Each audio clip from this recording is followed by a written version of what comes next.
Hey, what's up, Roxstars? It's Rox, and I'm coming to you today with a review for Greenleaf Season 2, Episode 10. So let's get to it, shall we? So, May had been trying to contact Mavis, and she finally can't get in touch with her, so she leaves a voicemail message. Hey, listen, Mac dead.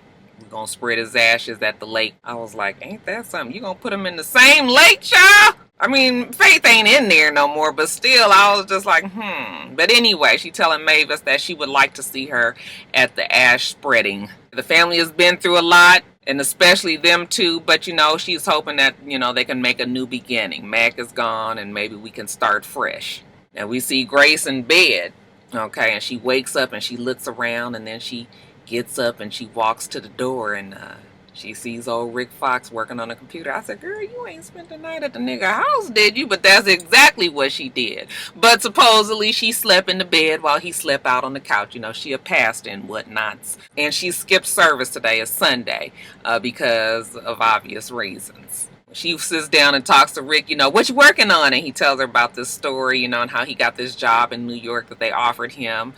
He's not sure if he's going, but he may go. She was just like, oh, okay, well, I guess you should go. Okay, but you can tell she's hurt. I said, oh, you've been playing hard to get. Now you fixing to lose your man. And even later on, she asked him, like, what's up with us? Are you going to take this job in New York? And he was like, I'm not quite sure. Why?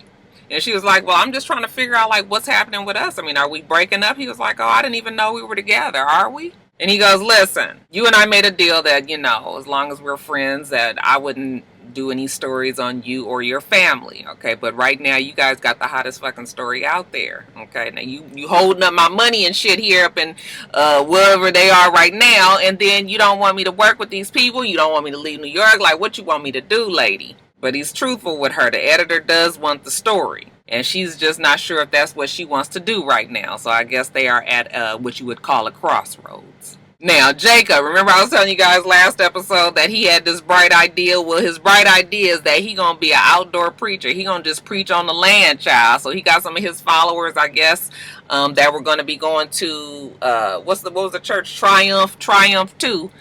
Some of the people that stayed with him, they out there and they listening to him talk about how the Lord told him that he gonna be out here and he gonna preach the word. Okay, of course May and Bishop is out there as well, and they looking like, Lord, what this boy trying to do now? Bishop tells Jacob, your mama got a lot going on and she needs you right now. Your mama needs you. Bishop never gonna admit that he needs her, and he was just like, no, because my life goes on. Just because, y'all got murders and shit going on over there, that don't mean that, that I got to stop my own life. And Bishop was like, so this is your plan B? Okay, preaching outside in this damn 100-degree weather every day? Oh, is that what you gonna do? And he goes, yep, got the real church of Tennessee, and it's led by a real pastor. I said he done named it after a reality show.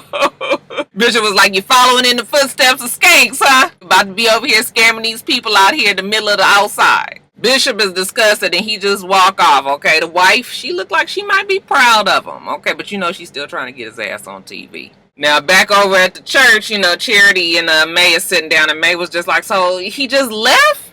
The waterman just left. And Charity was just like, he just left, Mama, I'm sorry. And she was like, well, you want me to try to find him? You want me to make some calls? And she was like, no, don't make no calls. I can handle it. Okay, don't worry about it. But she does herself call, leaves a message because Kevin ain't answering no damn phone. And she was just like, this is your baby mama. This is not fair that you just decide to leave and not come back and not tell nobody where you are. I'm doing all this by myself. What are you doing by yourself, girl? You got a housekeeper there. Just like, I got the gist of what she was trying to say, though. Now, Sophia, she's trying to make good on her promise of fixing Zora up with some new boy. So, they all go to a bowling alley. Sophia and her boyfriend, and then some new boy that they trying to fix up with Zora. And to make a long story short, Zora's not feeling the boy. Okay, she don't like him. She rude to him. Okay, and the boy is just like, listen, I don't know what to do with your girl, but this ain't gonna work. Afterwards, when they leave, the boys go on their way, and it's just Sophia and Zora. Zora was like, did you tell him about Isaiah and what he did to me? And she was just like, yeah, I did. I didn't think it was that big a deal, but Zora's mad at her for telling her. She was just like, well, I'm sorry. Sophia doesn't see what the big deal is, but I guess Zora don't want people to be thinking that she got men running around, talking to her crazy and pushing her around. Now Charity, because she's at her wit's end, she don't know what to do. She goes over to Aaron's wing and she was just like, "Can we talk for a second?" I was like, I know that Aaron was sweating bullets. Okay, you been sleeping with my man. But she tells him that she would like him to help her find Kevin. Aaron is like, "I'm up to it. I'm already on it, quiet as it's kept." Now, Grace and her man Rick Fox is talking, and he tells her that, you know what, they offered me the job. Okay, should I take it? And she was just like, I mean, yeah, you should take it. Okay. And he was like, you could come too, you know, and be up in New York with me. And she was just like, yeah, I don't know about that.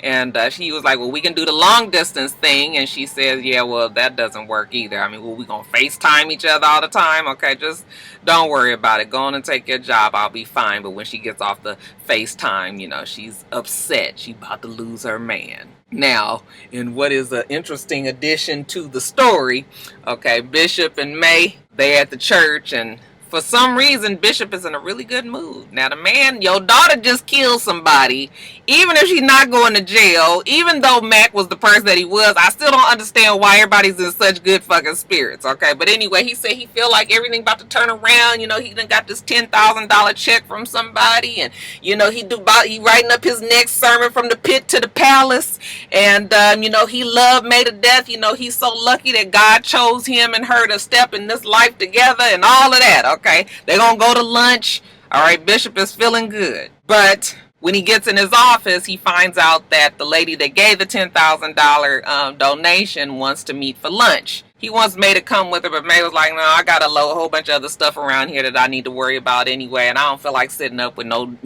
donors right now. So you go on to the lunch. I'll see you later. Okay, so we see Bishop go to lunch with this woman. I'm expecting some older lady, and child, that's LaToya Luckett. Okay, sitting over there looking like like she about to vamp him. If you guys watch I Love Lucy, you would know what that means. I was just like, oh.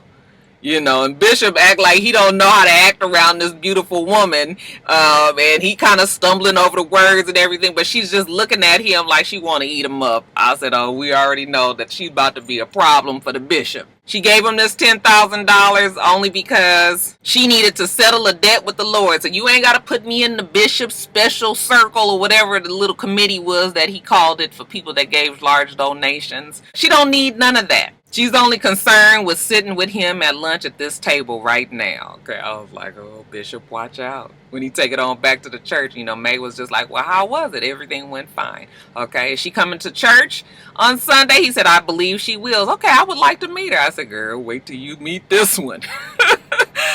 Now, Bishop, he's telling Grace also that the mama needs her more than ever now, okay? That, you know, the mother's love is the dearest and strongest and truest love of all. I was like, since when does May love Grace to death? Grace says she wants to believe it, but she don't know. He trying to tell her, don't worry about anything. God's word is always true. You know, we gonna get through this. But Grace is already thinking in a different direction. So she goes and sits down with Charity. And she was like, you know what, let's go over to Jacob's house. And, you know, I just kind of want to talk to him, pick his brain about this whole outdoor church thing that he's trying to do over there and just see where he's at. So Charity says, okay, I'll get the sitter to sit with the baby and I'll go on over there with you. So they go over to the house. Jacob's wife is talking to Grace, you know, being concerned about, you know, what she's going through. Does she need anything? And Grace is like, no, I don't need anything. I'm fine. Then they go on to Charity and they talk about, you know, her trip to Nashville and how well everything is going with her music. And they're just like, you know, what's going on with Kevin? Like, he just left? You know, what exactly was the problem? Why would he just leave you? And Charity was just like, Kevin is gay. And this was actually the funniest little scene because they were like, what? And she was just like, yeah, he gay. And she starts laughing and the wife is like, that is not funny. Jacob is just like, he gay, like he's gay. Like they couldn't understand what she was saying. And she was just like, he's gay. Like, that's what he told me. He gay, y'all. What else you want me to? But the shit was so funny because Grace and Jacob was laughing and the wife was like, you guys are fucking crazy. This is not funny. But the situation is so pitiful that it is funny. But once we get past that, you know, they get down to the nitty gritty of why they are here. You know, Grace, yeah, you the street corner preaching thing, that's really what you want to do? Why don't you come on back to the church? Take my job, okay? Well, if he takes your job, Grace, what you gonna do? I'm getting the hell up out of here. I'm about to go with my man up in New York. Really? You gonna leave the family again, huh? Shit get too hot for you, you gotta go. She was just like, no, you need to be there for your father and your mother. And I was just like, Grace has a lot of nerve. Now, you already know everybody feel real. You know, block is still hot from when you left before. And now you trying to pull it again. And then you got the nerve to make everybody else try to feel guilty because you want to leave. And they have to stay there and pick up the pieces once again. Not going to work that way, Grace. The wife was just like, I told you. They wasn't just coming over here to visit. Always something up they damn sleeve, honey. That wife ain't seeing it for them no more. And so that doesn't go well. Charity and Grace leave, and when they get back to the house, you know, Charity still got an attitude, and Grace was like, what is the problem? Why are you so mad? And Charity was like, you just don't get it, huh? Every time something happens around here, you get the luxury to leave and not worry about it, and then we got to sit here with your crazy ass mama and daddy and pick up the pieces. You have a lot of nerve asking Jacob to come back over here and do something when you got the job now. We don't give a fuck if you want to go to New York with your damn man. We put our time in already. Okay, all that stuff that went on with Faith, now it's your turn. So you leave your ass here and you deal with it. Back at Jacob's house, we see that, I guess Isaiah started a GoFundMe page for Jacob and their, you know, Real Church of Tennessee that they about to get started. I wasn't really clear. Is that what it was? Jacob seems very happy about it, but of course the mama, the wife, she still don't look like she with it either. We hop over to Aaron. He's telling Lady May that he gotta go. I'm sorry, I have to go. And she was like, there's nothing that she can do to keep him to stay, make him stay. He says no. She says, okay, well, give your father my fondest regards. She's still thinking about that daddy. And then we see Grace giving her story to Rick Fox, okay? The whole long night of her killing Mac. I'm looking at this and I was like, girl, that is not a good idea. That is going to be a problem for you. Didn't you tell the investigator that you forgot everything? Now all of a sudden you giving your whole full story to this reporter? Not a good look. Okay. See, that's what happened when the potential of DICK could be in your life. I'm going to say potential because they acting like them two ain't messed around yet anyway. But I was like, you should have just left that whole story alone. But I guess now her man is not leaving and going to New York. Okay, he got his big story. This might be his big break. And then lastly, we see the family. They spreading the ashes out there at the lake. Everybody is out there except for Grace, but she pulls up and they're happy to see her. She stands with the family as one as they spread the ashes of the man that she's killed into the lake that Faith died in. Child, it's a whole lot, right? That's how the Greenleafs do. That's it for episode 10. Alright, you guys, let me get off of here. Got to get my dog some dog food and take it on back to work, y'all. Make sure that you rate, comment, and subscribe to the channel. I'm itsrox. The channel is for itsrox. Everything else I do will be in the bottom bar. Alright. So I hope that you have a wonderful, wonderful rest of your day. I plan on doing the same. Till next time, Roxstars. Bye.